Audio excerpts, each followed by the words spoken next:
សូមគោរពជំរាបសួរពុកម៉ែបងប្អូនទាំងអស់គ្នាហើយថ្ងៃនេះខ្ញុំមានចង្ក្រានហ្គាសមួយហើយចង្ក្រានហ្គាសនេះវាមើលទៅសិតដីទៅបានមកវាខូចការឈូកចង្ក្រានហ្គាសឥឡូវខ្ញុំបានដូរការឈូកនឹងហើយបងប្អូនខ្ញុំបានដូរហើយប៉ុន្តែវានៅកាច់អត់ឆេះអញ្ចឹងខ្ញុំបង្ហាញពីចំណុចខ្លះៗទាក់ទងទៅនឹងការកាច់អត់ឆេះដើម្បីងាយស្រួលទៅដល់ពុកម៉ែបងប្អូនដែលជួបបញ្ហានៅផ្ទះគាត់កាច់អត់ឆេះមិនដឹងថាត្រូវធ្វើយ៉ាងម៉េចហើយ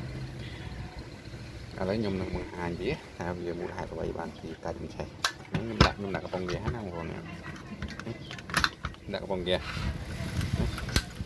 កាច់ម្ដងឆេះម្ដងអត់ណាបងប្អូនដាក់គ្រឿងមានប៉ុន្តែអត់ឆេះទេគឺថាដាក់គ្រឿងវាវាយទៅខ្សោយបងប្អូនវាយទៅខ្សោយឥឡូវចាំមើលខ្ញុំឆេះដាក់គ្រឿងមើលថាដាក់គ្រឿងវាបែកណាបានពីវាអត់ឆក់មកទីនេះ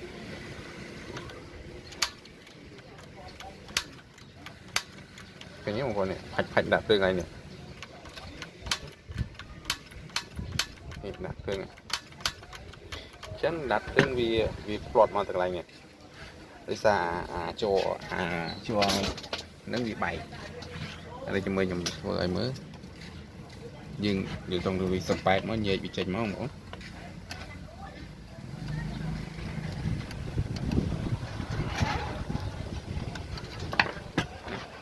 យើងញែកវាចេញយ៉ាងមកយើងមើលវាដោះវាចេញមកនេះដោយសារវាបែកហ្នឹងបងប្អូនដោយសារវាមានស្នាមបែកមានស្នាមប្រេះនៅទីនេះហើយបានជាវាកាច់ទៅឆ្លងដាត់ភ្លើងហ្នឹងពីមកកន្លែងម៉ាញ់តូហ្នឹងវាខ្សោយបងប្អូនវាមានខ្សោយអញ្ចឹងខ្ញុំធ្វើការជួសម៉ាញ់តូបងប្អូនមើលជីវាការកែកេះវាឆាបលើដៃយើងកែកេះក៏បានដែរប៉ុន្តែវាខ្លាចឆាបពីខាងវាចាយខ្លាចឆាបបងប្អូនអញ្ចឹងខ្ញុំដោះមកយីរ៉ាននេះវាចាស់ហើយខ្ញុំដោះខ្សែម៉ាញ់តូចេញមកខ្ញុំហូតចេញមកចេញទៅម្ដងមានម្ដងខុយរៀងខុយហងណាចិត្តខុយវាអត់ទាក់ឥឡូវខ្ញុំធ្វើការជួសជុលឲ្យមើលងាយងាយតែវាមិនជាការលំបាកយើងយកទៅកាប់ចុងស្រួយជាងមកហើយយើងចាប់វាហូរតិចមកញែកវាតិចកុំឲ្យបាក់ទៅបាក់ឲ្យបងប្អូនត្រូវតែដូរថ្មីដោយសារវាមានជ្រេះមានដីនៅហ្នឹងអញ្ចឹងហើយវាអត់មានលោតម៉ាញ់តូនឹងរួចទេហើយយើងចាប់ទីនៅសនេះតិចចង់ខូចនៅសនេះផងហើយអានេះយើងជូតសម្អាតវាទៅមានដាក់ទឹកលាងទឹកទៅយើងសម្អាតទៅយើងសម្អាតវាហើយបើមាន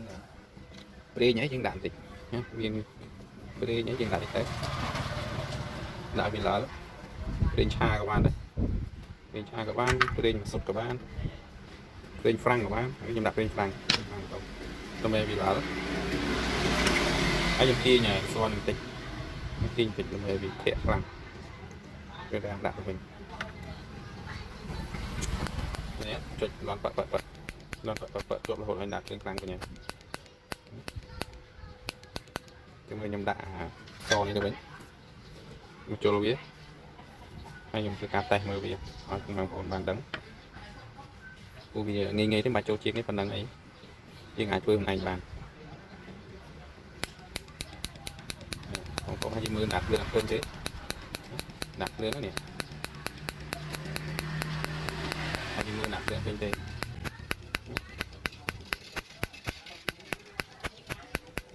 ញ្ចឹង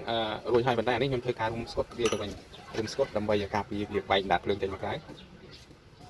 បងប្អូនគាត់យកស្កុតមករុំខ្លាញ់វានេះវាចាស់ប្រាកដថែអញ្ចឹងហើយវាឡើងខ្លាញ់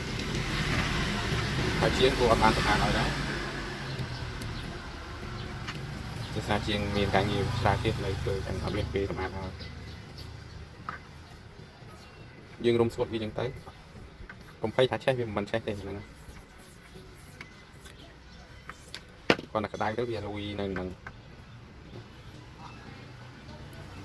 អានេះយើងកាត់ចោលបន្តិចចឹងក៏បានដែរ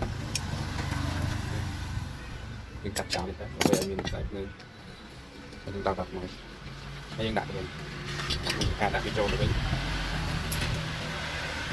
យើងញែកវាធំបន្តិចដើម្បីដាក់ចូលស្រួលហើយយើងវាបាច់ខ្ញុំកាត់ចូលមកហើយយើងធ្វើការកេះឲ្យមើលយើងមើលវាមានដាក់ភ្លើងអត់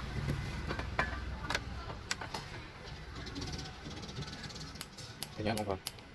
sọt thằng ba nhông chứ nó hay mưa đặt tương phải vậy lấy mình đặt tương với nhảy trong cái chai đi tôi được sẵn nhông đo về tất đo về đặt cái khăn này tụi mình là sao cái này như sơ cái khăn này bằng trầu bữa mình nhân thế dương dập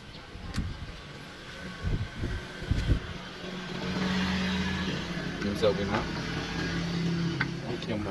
chập đây bị trầu nó chập long bị trầu nó sai trầu nó